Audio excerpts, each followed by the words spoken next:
आज के इस वीडियो में हम जानेंगे कि जरासंध का 2 माह से जन्म कैसे हुआ। मगध देश में बृहद्रथ नाम के राजा थे।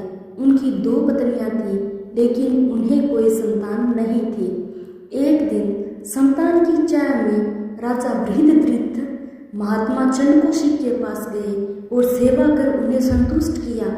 प्रसन्न होकर महात्मा चंद्रकोशिक ने उन्हें एक फल दिया और कहा कि ये फल अपनी पत्नी को खिला देना, इससे तुम्हें संतान की प्राप्ति होगी। राजा बृहद्रथ की 2 पत्नियां थीं। राजा ने वह फल काटकर अपनी दोनों पत्नियों को खिला दिया।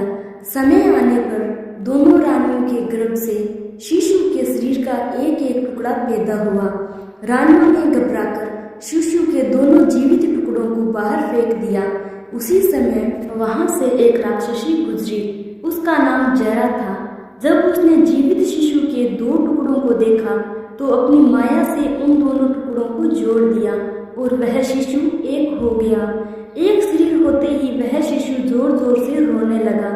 बालक की रोने की आवाज सुनकर दोनों रानियां बाहर निकली और उन्होंने उस बालक को गोद में ले लिया। राजा बृहद्रथ भी वहां आ गए और उन्होंने उस राक्षसी से उसका परिचय पूछा। राक्षसी ने राजा को सारी बात सच बता दी। राजा बहुत खुश हुए और उन्होंने उस बालक का नाम जरासंध रख दिया, क्योंकि उसे जरा नाम की राक्षसी ने संधित यानी जोड़ा किया था।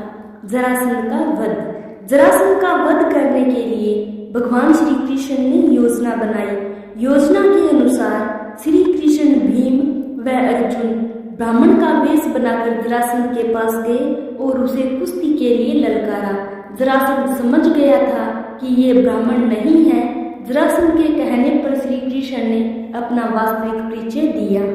जरासंध ने भीम से कुश्ती लड़ने का निश्चय किया।